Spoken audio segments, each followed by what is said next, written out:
Alright, continuing on. Esther chapter 3.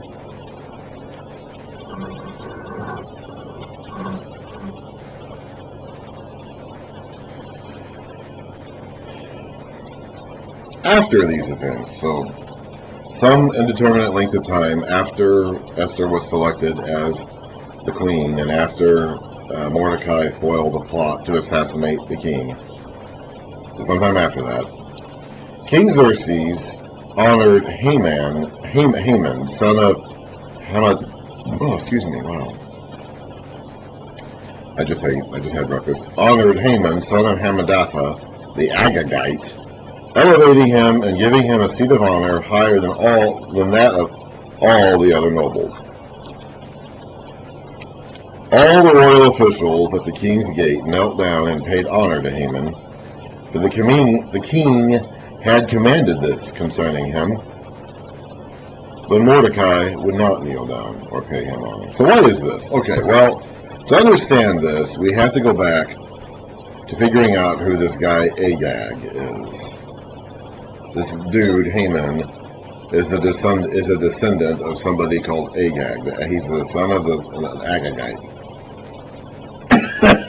Agag was the king of the Amalekites in the days of Saul. Actually, you know what? Before we get to that, let's trace the Amalekites all the way back to their beginning.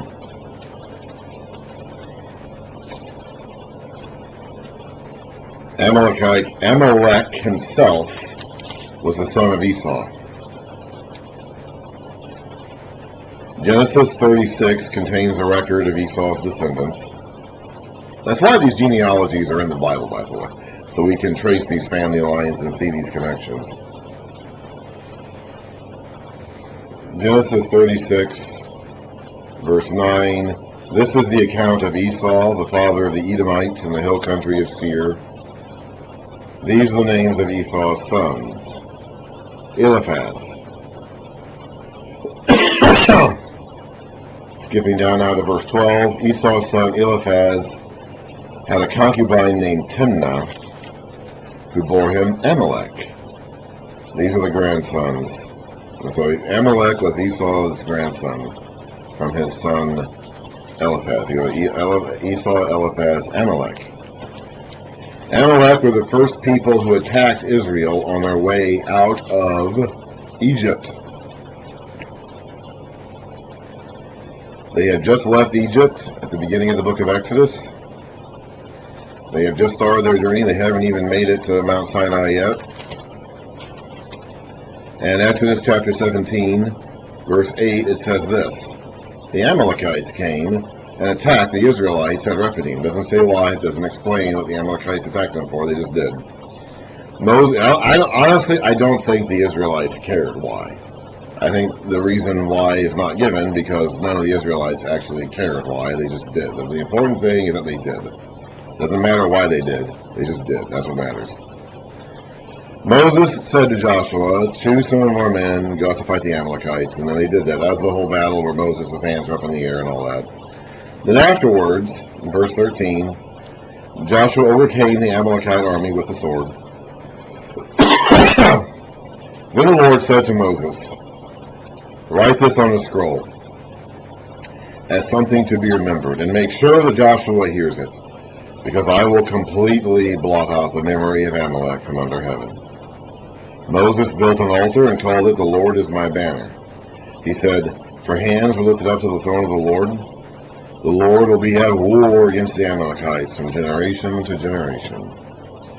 As part of his farewell address to the people in Deuteronomy, Moses reminds them to not forget about the Amalekites. They're going to have to go after them again for this. Deuteronomy 25, actually, yes, verse 17. Remember what the Amalekites did to you along the way when you came out of Egypt. When you were weary and worn out, they met you on your journey and cut off all who were lagging behind. They had no fear of God. When the Lord your God gives you rest from all the enemies around you in the land he is giving you to possess as an inheritance, You shall blot out the memory of Amalek from under heaven. Do not forget.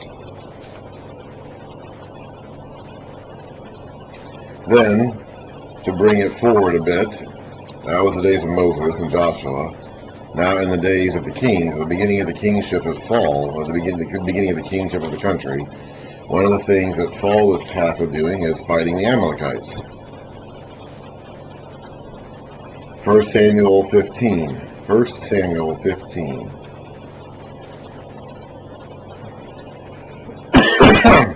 Starting at the beginning of the chapter, Samuel said to Saul, I am the one the Lord sent to anoint you king over his people Israel. So listen now to the message from the Lord. This is what the Lord Almighty says.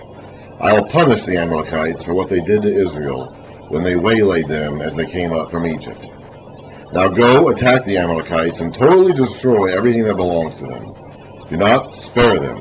Put to death men and women, children and infants, cattle and sheep, camels and donkeys.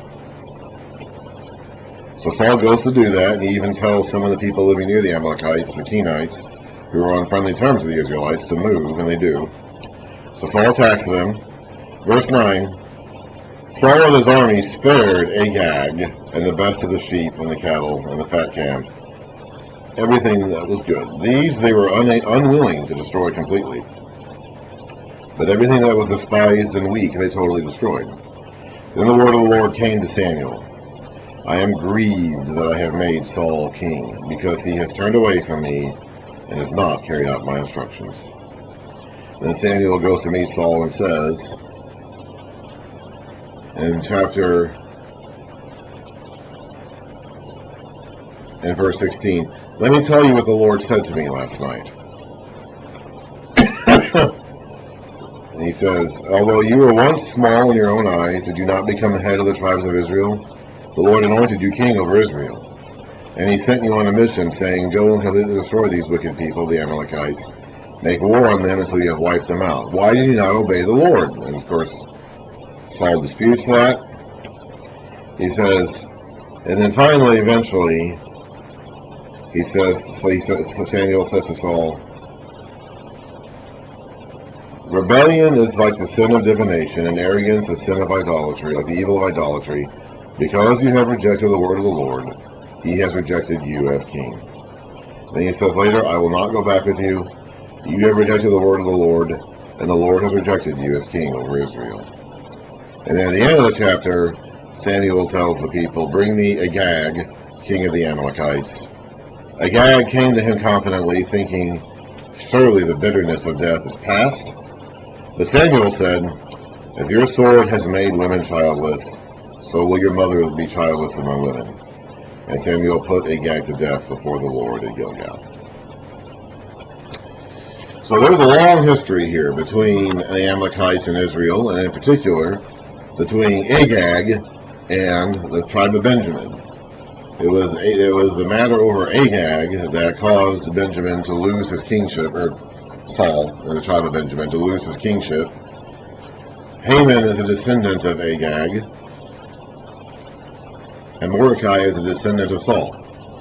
So these guys have a long family enmity towards each other. I don't know where Haman came from. We didn't mention him earlier when we were talking about some of the king's previous trusted officials. I don't know where he came from. I don't know why Xerxes elevates him at this point in time. He just does.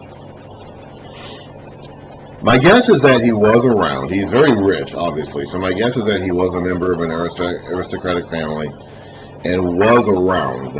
And that Mordecai knew him, and that they were rivals even before this, which I believe probably is the reason why Mordecai told Esther not to reveal her background. Not so much because being a Jew was that much of a problem at that point in time, because I don't think it was, but because Mordecai, didn't want Esther to get caught up in his rivalry with Haman, which I believe was probably already going on at this time. So for some reason, Xerxes honors Haman and makes him number 2, essentially. Don't know why? He just does. Probably because Haman has a lot of money and may even bought him off, who knows. So that's where that comes from. That's the story of Mordecai versus Haman. It's a deep, long-running family rivalry. it's not just two random guys who don't like each other. They have hundreds of years. Their families have hundreds of years of enmity towards each other.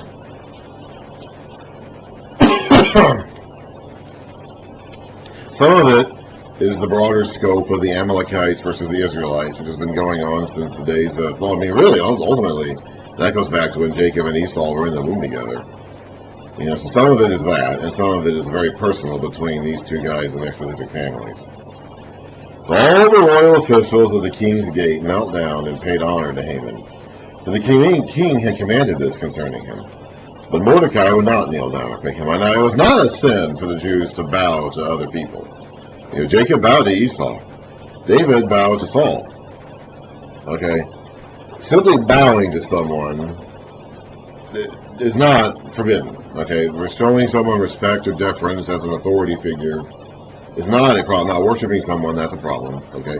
If you're bowing for the sake of worshiping someone, that's a problem. But simply bowing before someone or showing respect to someone who is in a higher position than you or whatever, that is not a problem. Like, Mordecai would not be breaking any laws to simply bow or acknowledge Haman.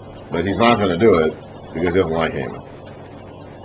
He's not going to do it because he and Haman have a several hundred-year-old family rivalry at work here. Then the royal officials at the king's gate asked Mordecai, "Why did you disobey the king's command?" Day after day they spoke to him, but he refused to comply. Now remember, he's at the king's gate, so that's not just a description of where he physically is standing or sitting.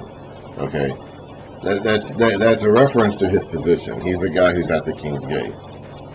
That's just the way they describe their job functions at this time. Like we read it and just think of it, well, he's just sitting at the king's gate. That's just physically where he's located at this moment in time. But that's really more of a reference to his position and his job, to sit at the king's gate. Day after day they spoke to him, but he refused to comply.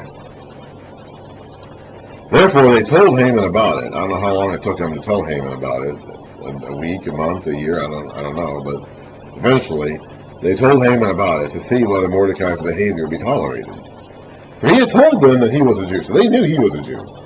They didn't know that Esther was, that she was related to him, but they knew that he was. And they didn't have a problem with it until now. When Haman saw that Mordecai would not kneel down or pay him honor, he was enraged. Yet, having learned who Mordecai's people were, he scorned the idea of killing only Mordecai. So he would have done that if he didn't know about Mordecai's own history and background. He would have just killed Mordecai. But now he's got to do more than that. He's not going to be satisfied just killing Mordecai. Instead, Haman looked for a way to destroy all Mordecai's people, the Jews, throughout the whole province or kingdom of Xerxes. So this personal one-on-one rivalry has now created a potentially nationwide catastrophe. Sometimes your problems and conflicts can spill over and engulf other people, huh? In the 12th year of King Xerxes, this is 474 BC or so, in the first month, the month of Nisan, that would be March-ish, they cast the pur, that is the lot. Pur is a Babylonian word for lot, in the presence of Haman, to select a day and month. And the lot fell on the 12th month, the month of Adar. So this would be almost a full year away. This is the first month. The lot falls to the 12th month. That's about 11 months from now. That would be basically February or so. Then Haman said to King Xerxes, "There is a certain people, dispersed and scattered amongst the peoples and all the provinces of your kingdom, whose customs are different from those of all other people, and who do not obey the king's law." Some of this is true. There is a certain people, they are scattered out of the kingdom, and their customs are different. They don't necessarily disobey the king's laws, though. That's a stretch. This is pretty much exactly the prototype for anti-Jewish programs that have existed, that have existed pretty much ever since. Okay, Haman here is pioneering the approach that dictators and tyrants and evil governments in the future will use to justify expelling or getting rid of or executing the Jews. This is going to be going on pretty much from this day forward.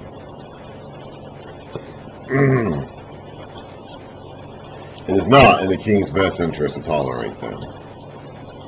If it pleases the king, let a decree be issued to destroy them. And I will put 10,000 talents of silver into the royal treasury for the men who carry out this business. That's a lot of money. I'm not sure where Haman is going to get it from. Presumably he's offering this money to compensate the king for losing the tax revenues from these people. But I'm not sure. I'm not sure if he already has it or if he's going to get it from them. He's going to plunder the Jews and get it from them. I'm not really clear on that. But he is offering the king financial compensation for losing this large base of taxpayers. This is actually very similar to the letter they wrote earlier in the days when they were building the temple, and the people around the Jews at the time were trying to prevent them from building the temple. This actually comes from the days of King Artaxerxes. This is a later king. But in Ezra 4 we read a letter that says a lot of the similar things. King Artaxerxes is actually the guy who comes after Xerxes. This is Ezra 4, copy of the letter they sent, verse 12. The king should know the Jews who have come up to us from you, have gone to Jerusalem and are rebuilding that rebellious and wicked city. They are restoring the walls and repairing the foundations. The king should know that if this city is built and its walls are restored, no more taxes, tribute, or duty will be paid, and the royal revenues will suffer. Now, since we are under obligation to the palace, and it is not proper for us to see the king dishonored, we are sending this message to inform the king, so that a search may be made in the archives of your predecessors. In these records you will find that this city is a rebellious city, troublesome to kings and provinces, a place of rebellion from ancient times. That is why the city was destroyed. We inform the king that the city is built and its walls are restored. You will be left with nothing in the region beyond the river. There's always this attempt to make them seem like more of a threat than they actually are. Even way back in the days of Moses, in the days of Pharaoh, actually before Moses even, when they were in Egypt, in the beginning of Exodus, the Pharaoh of the oppression put them to work as slaves for him because he was afraid they would join Egypt's enemies if Egypt were ever invaded. And they would not have done that. We know from the way they acted later on that they would not have joined any invading force to fight against Egypt. These people have always been believed to be capable of all kinds of atrocities, but they've never actually been capable of it. There's always been this weird tendency of the world powers, whether it's Pharaoh in Egypt or Haman in Persia, or the people living around them in Jerusalem, or the Nazis in Germany, or whoever it's been all throughout the years. There's always been this weird tendency to blame these people, the Jews or the Hebrews that became later the Jews, for things that they haven't done and wouldn't do. That's just always been our tendency. This is what we call projection. It's a classic case of projection. We would do this, Pharaoh would do this. It makes sense to Pharaoh that they would do this, so he blames them for doing what he would do if he were in their position. It makes sense to Haman to do this, so he blames them for doing what he would do if he were in their position. That's ultimately what it comes down to. So the king took his signet ring from his finger and gave it to Haman, son of Hammedatha the Agagite, the enemy of the Jews. That's a sign of his seal of approval, his seal of authority. So he's giving his authority to Haman to act in this way, however he sees fit. Keep the money, the king said to Haman, and do with the people as you please. Then, on the 13th day of the first month, that's one day before the Passover, the royal secretaries were summoned. They wrote out in the script of each province and the language of each people all Haman's orders to the king's satraps, the governors of the various provinces, and the nobles of the various peoples. These were written in the name of King Xerxes himself and sealed with his own ring. They were written by Haman, but they were written in the name of Xerxes and sealed with his ring. Dispatches were sent by couriers to all the king's provinces with the order to destroy, kill, and annihilate all the Jews, young and old, women and little children, on a single day, the 13th day of the 12th month, almost a full year from now, the month of Adar, and to plunder their goods. A copy of the text of the edict was to be issued as law in every province and made known to the people of every nationality, so they would be ready for that day. Spurred on by the king's command, the couriers went out, and the edict was issued in the citadel of Susa. That's the capital city. Now, the rest of the province, it would take a while to get to, but the citadel of Susa, they would hear about it right away. The king and Haman sat down to drink. Okay, another party. They're pleased with themselves. But the city of Susa was bewildered, was in confusion. It's like, what the heck? What kind of an order is this? This is a strange order, okay? Now the Jews of later generations, of course, would come to hate the Gentiles so much that they had no problems viewing the Gentiles, every Gentile, as a barbaric idiot who would just love a chance to exterminate all Jews. It's like, even here, it's like, this is a stretch. Like, there will be some people, okay? We'll find out later, there were 75,000 people who did attempt to do this in the end. And the Jews fought back and killed them. So, like, there were some who did. There were some people in the empire who hated the Jews that much that they did do it. Even after the follow-up order came, declaring permission to the Jews to defend themselves. It's like, this isn't really in the habit of most human beings, even sinful man. It's like, why would I want to do that? Why would I want to have a hand in just randomly killing people for the sake of it? When Mordecai learned of all that had been done, he tore his clothes, put on sackcloth and ashes, and went out into the city, wailing loudly and bitterly. I'm going to stop there. That's on your video. He's probably doing... This is public mourning, okay? In their day, the idea, publicly expressing your emotions and your displays of grief, that was completely common. And except today, again, largely due to the Greek influence, we have this idea of being like stoic sufferers. Like when you're emotionally distraught, you need to keep it to yourself. Like there is value and admiration in suffering stoically in silence. So that wasn't the case back then. If you were emotionally distraught, you demonstrated it. It was perfectly fine and acceptable to demonstrate your emotional distress in public with visible signs that people knew you were upset. We don't have that in our culture today. That's what happened here with Mordecai. And possibly with Mordecai, not only is he affected by this edict, but he's also responsible for it. I mean, in the end, this is happening because he wouldn't stand or acknowledge or bow down in front of Haman. His personal rivalry with this one guy has now spilled over into a catastrophe for his entire people all the way around the empire, and I don't know if I would say it's his fault. I mean, Haman is the one who ultimately is orchestrating this evil plan, but Haman was provoked into doing it by his beef with Mordecai. So there would be some responsibility for this on Mordecai's side, which he probably is feeling here, which reflects itself in his public demonstrations of mourning. Okay.